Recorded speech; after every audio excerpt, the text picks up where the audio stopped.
The fluorescent lights of the trauma center at St. Ives Memorial Hospital hummed with a frequency that most people couldn't hear, but for Ada, the sound was a constant, drilling reminder of where she was. At 27, with skin the color of deep mahogany and a stillness that unnerved the casual observer, she moved through the sterile corridors like a ghost. She wore the standard-issue blue scrubs of a junior trauma nurse, a uniform that seemed to render her invisible to the high-status residents and attendings who strutted through the halls.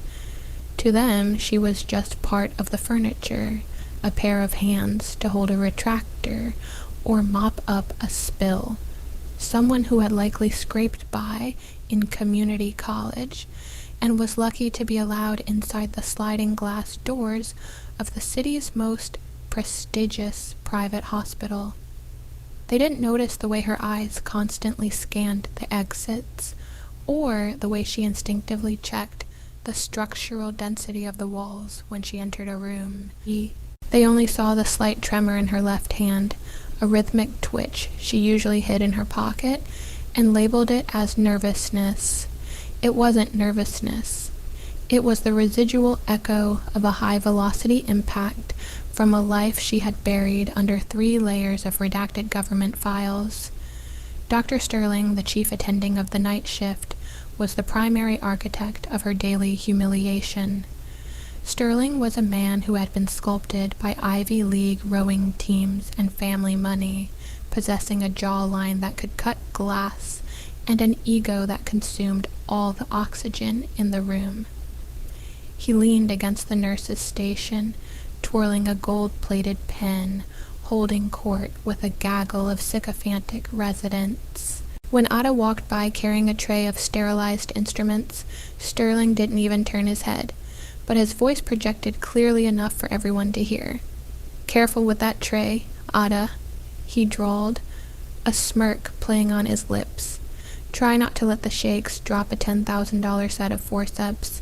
We don't have the budget to cover clumsy mistakes tonight." The residents snickered, a chorus of enablers desperate for his approval. Ada didn't flinch. She didn't stop walking.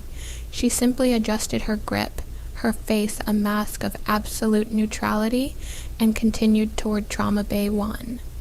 In her mind, she was calculating the distance between Sterling's carotid artery and the pen in his hand, a reflex she couldn't turn off, but outwardly she was just the quiet, trembling nurse who knew her place. The break room was a suffocating box of stale coffee and passive aggression, a place Ada usually avoided, but protocol demanded she take her 15-minute rest. She sat in the far corner, her back to the wall, never to the door, nursing a bottle of water.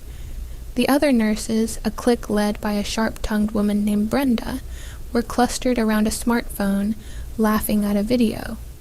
Occasionally their eyes would dart toward Ada, their whispers loud enough to carry across the linoleum. They mocked her silence, her lack of social engagement, and the way she refused to gossip about the doctors. "She's like a statue," Brenda whispered, rolling her eyes. I asked her about her weekend, and she just said, "Quiet. Who talks like that? It's creepy. Sterling says she probably washed out of some terrifying militant boarding school." They laughed again, finding comfort in their shared cruelty. Ada stared at the water in her bottle, watching the liquid settle. She wasn't offended. Offense required valuing their opinion.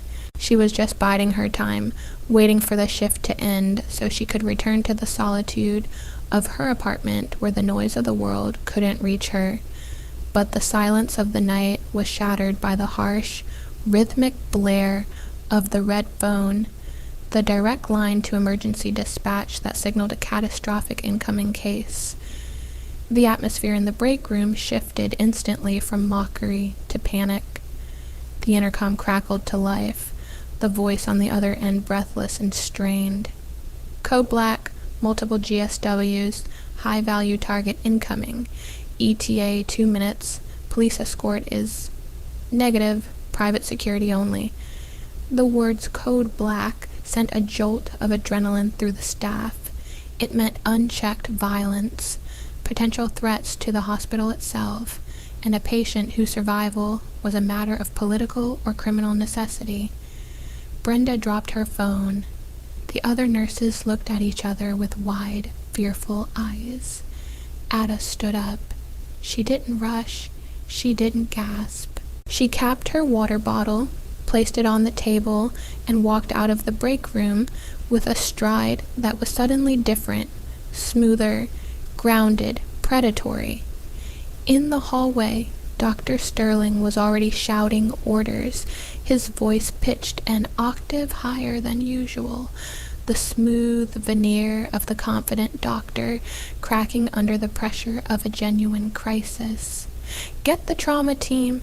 Prepare O negative. Call security. Tell them to lock down the lobby. He was flailing, waving his arms at people who were already moving. Ada passed him, her eyes locked on the bay doors, her mind already shifting gears from civilian dormancy to operational readiness. The arrival was not a medical transfer, it was an invasion. The double doors of the ambulance bay didn't just open, they were kicked wide by men in dark, blood-splattered suits. The roar of a high-performance engine idled aggressively outside. The chop of a helicopter rotor beat the air somewhere in the distance.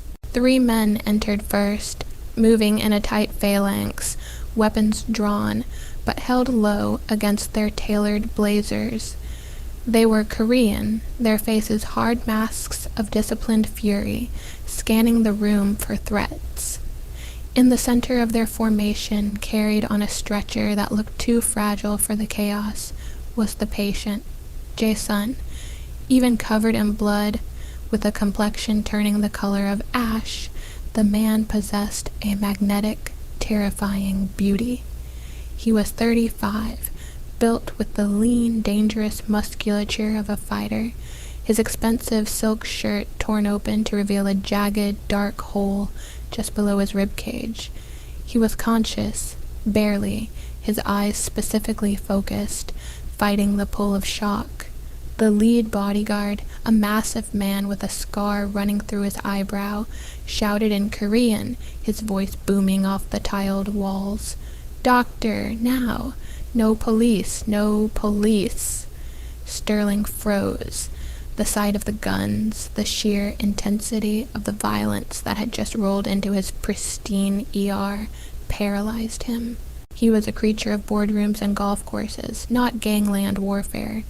He took a step back, his hands raising instinctively in surrender rather than medical readiness. The nurses scattered, cowering behind the central station. The monitors on the stretcher were screaming alarms. Blood pressure critical, heart rate thready, and erratic. The bodyguard grabbed Sterling by the lapels of his white coat, dragging him toward the stretcher, shouting in broken English, "Fix him! You fix him now!" Sterling stammered, his hands shaking violently, far worse than Ada's ever had. I need him prepped. I need anesthesia. We can't... The guns. Put the guns away." The patient, Jae-sun, let out a low groan, his hand gripping the rail of the stretcher so hard his knuckles turned white. He looked at Sterling with pure contempt, even as his life was bleeding out onto the floor. Ada watched the scene from the perimeter, her eyes narrowing. She saw what Sterling missed. She saw the dark, venous blood pooling near the clavicle, not just the abdominal wound.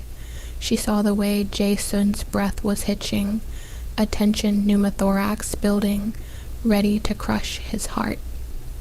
The chaos in the room spiraled as the monitors flatlined for a terrifying second before picking up a chaotic, dying rhythm. "He's coding!" Brenda shrieked from behind the desk. Sterling was hyperventilating, trying to listen to the patient's chest with a stethoscope that he couldn't keep steady.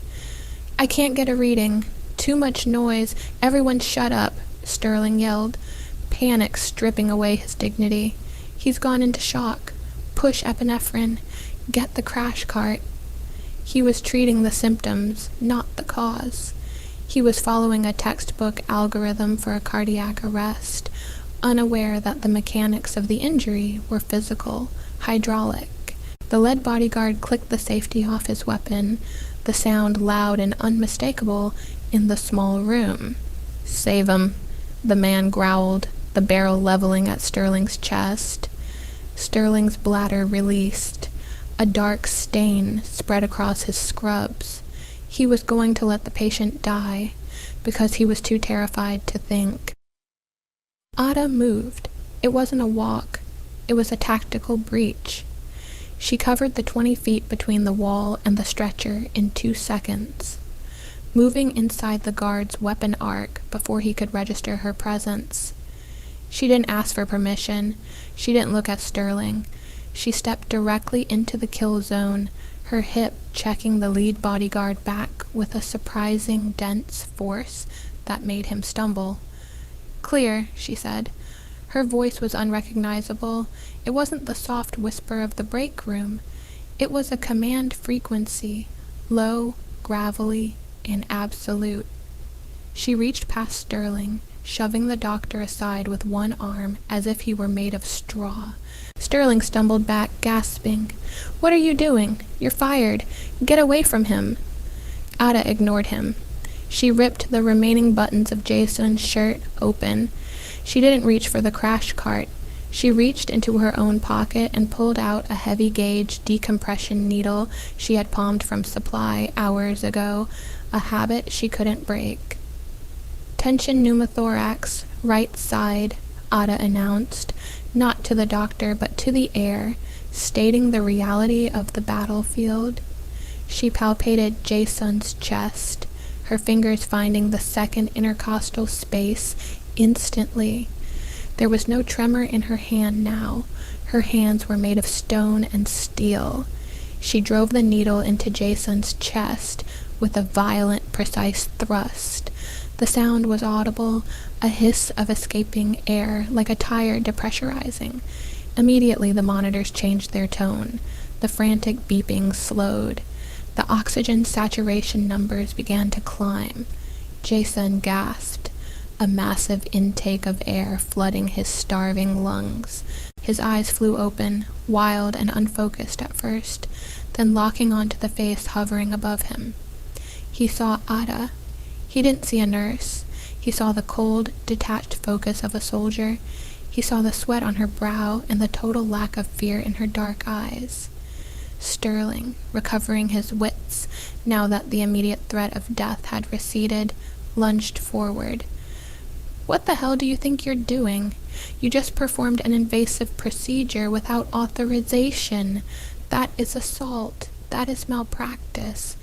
He looked at the bodyguards, trying to regain his authority. "She could have killed him. I was about to stabilize the airway." The lead bodyguard looked from the panting, living boss to the trembling doctor, and then to the nurse, who was calmly taping the needle in place. Ada didn't look at Sterling. She looked at the bodyguard. She spoke a phrase in fluent, clipped Korean, a dialect specific to the northern border regions, a language of negotiation and threat. "The lung is clear. The bleed is abdominal. If you want him to live, keep the fool quiet." The room went dead silent. The bodyguard's eyes widened. He lowered his weapon slowly. Sterling looked around, confused, not understanding the words, but feeling the power shift. What did she say? Ada turned her attention back to Jason. He was watching her with an intensity that burned. The pain was washing over him, but he ignored it. He reached out, his hand bloody and shaking, and grabbed Ada's wrist. It wasn't an aggressive grip. It was an anchor. He looked at the needle in his chest, then up at her. Slowly, painfully, he raised his other hand to his brow. It wasn't a wave, it was a salute. A loose, exhausted, but unmistakable military salute. "Who?" Jason rasped, his voice sounding like gravel grinding together. "Who are you?" Ada didn't answer. She gently pulled his hand down to his side. "Save your breath," she said, her voice dropping back to a quiet, professional tone, though the command edge remained. "You're not dead yet. Don't make me do paperwork." She looked up at Sterling, who was gaping at the interaction. "Doctor," she said, the title dripping with irony, "the patient is stabilized for transport to the OR. Are you going to scrub in, or are you going to keep wetting your pants?" The humiliation was total.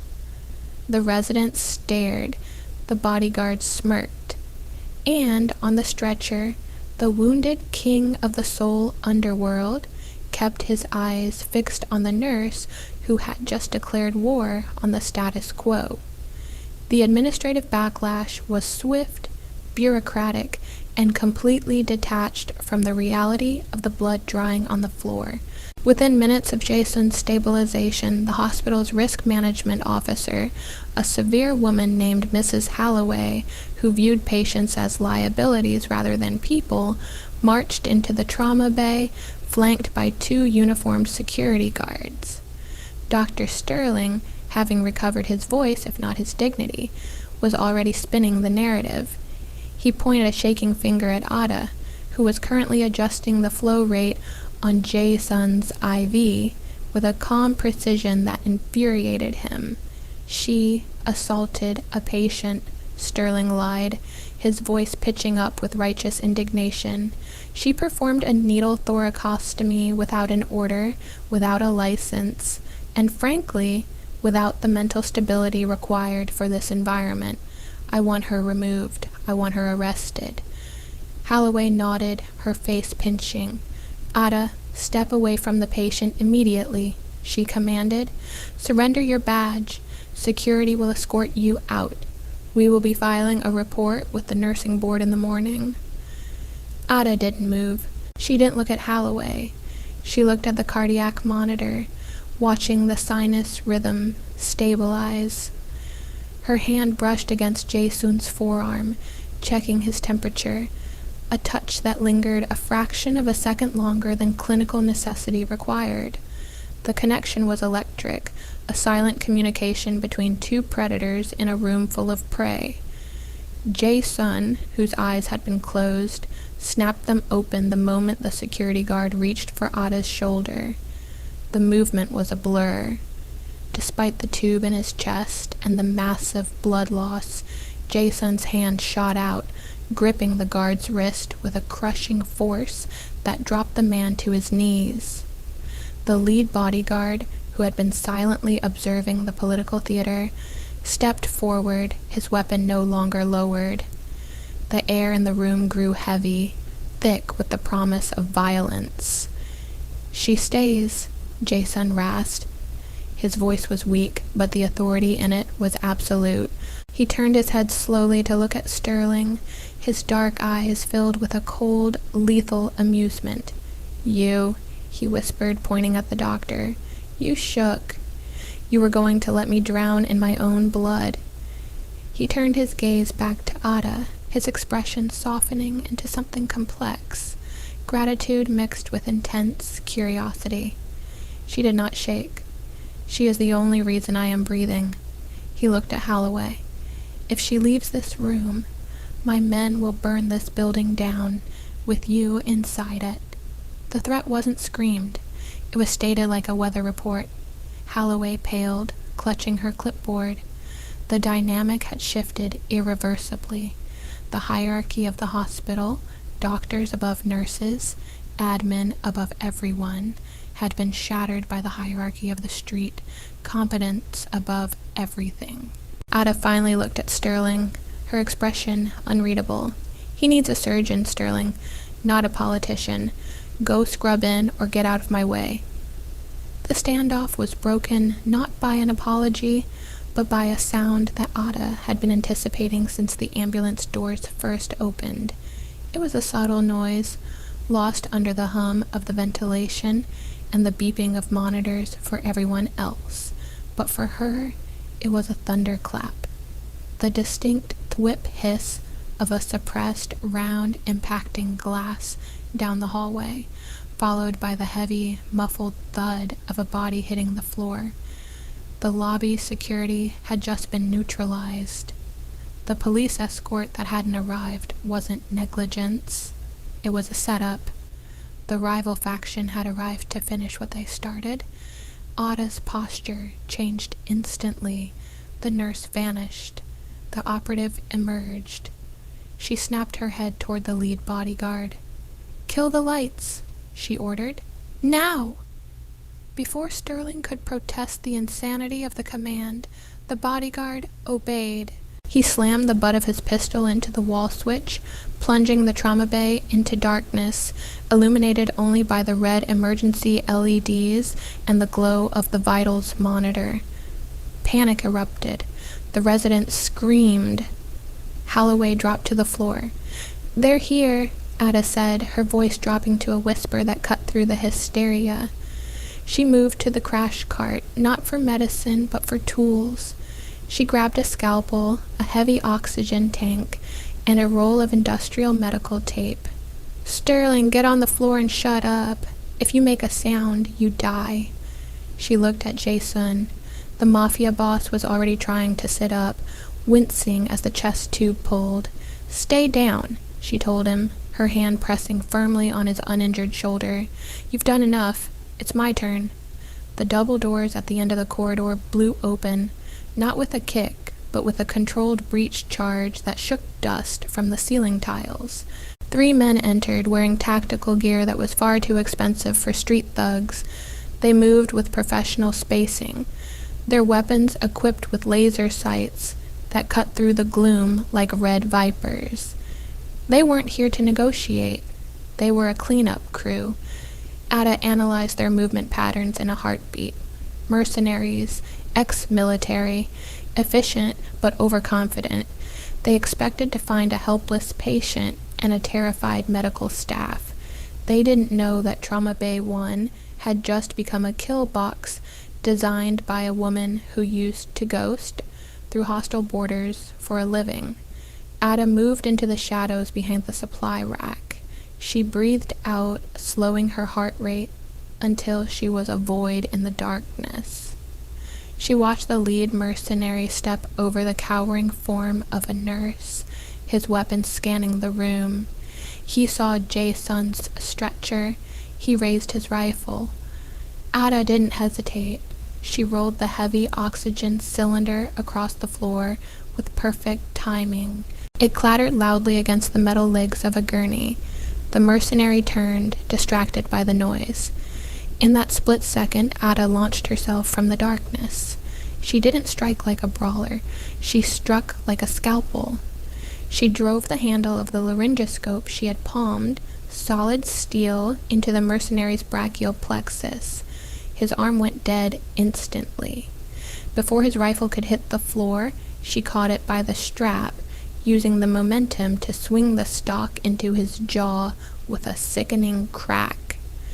The other 2 mercenaries spun around, realizing too late that the threat wasn't the bodyguards. It was the woman in the blue scrubs. Ada didn't fire the rifle. That would draw too much attention. Instead, she used the environment.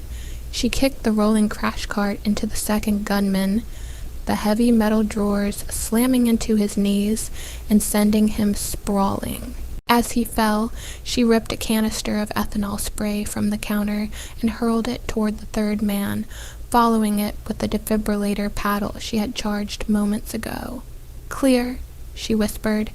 She triggered the discharge. The spark ignited the ethanol mist in mid-air, creating a flash bang effect that blinded the gunman and set his tactical vest smoldering. He screamed, firing blindly into the ceiling. Sterling watched from under the desk, his mouth agape, his mind unable to process what he was seeing. The clumsy, trembling nurse who couldn't hold a tray was currently dismantling a hit squad with the efficiency of a machine. She moved with a fluid grace that was terrifying to behold, a dance of violence that made the hospital room look like a dojo. Jason watched too, propped up on one elbow, blood seeping through his bandages, but a smile touching his lips. He wasn't looking at a savior. he was looking at an equal. For the first time in years, the King of Seoul felt a stir in his chest that had nothing to do with adrenaline. It was recognition. She was a monster, just like him, and she was magnificent. The fight was over in seconds. The three men lay groaning on the floor, neutralized by precise, non-lethal strikes to nerve clusters and joints. Ada stood over them, her chest barely heaving. She adjusted her scrub top, checking for blood splatter, then turned to the stunned room. The silence was heavier now than it had been when the guns were drawn. The residents, the nurses, Holloway, Sterling, they all stared at her as if she had just grown wings. The outsider mask had fallen completely. They saw the scars on her arms now, not as signs of clumsiness, but as a map of violence survived. They saw the stillness in her face, not as vacancy, but as discipline. Ada walked over to Sterling, who was trembling violently on the floor. She reached down and pulled him up by his lab coat, dusting him off with a sarcastic roughness. "Doctor," she said, her voice echoing in the silent room, "the threat is neutralized. The patient still needs surgery. Do I need to do that for you too, or can you handle a simple laparotomy?" Sterling couldn't speak. He just nodded, his arrogance completely evaporated, replaced by a primal fear. He would never look at her or any nurse the same way again. Ada turned back to Jason. The sirens were finally wailing in the distance. Real police, real questions. Her time here was done. Jason beckoned her closer. She stepped to the side of the stretcher. He reached into his jacket, which hung off the side of the bed, and pulled out a small blood-stained business card made of heavy black metal. He pressed it into her hand. His fingers lingered on hers, his skin hot against her cool palm. "St. Ives is too small for you," he murmured, his eyes logging onto hers with intense intimacy. "When you are tired of saving ungrateful sheep, come find the wolf."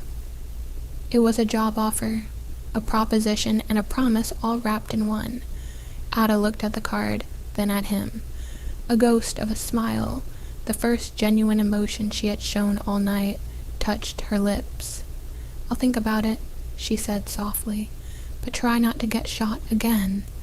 I charge extra for repeat customers." She turned and walked toward the exit, moving past the arriving SWAT team as if she were just another traumatized staff member.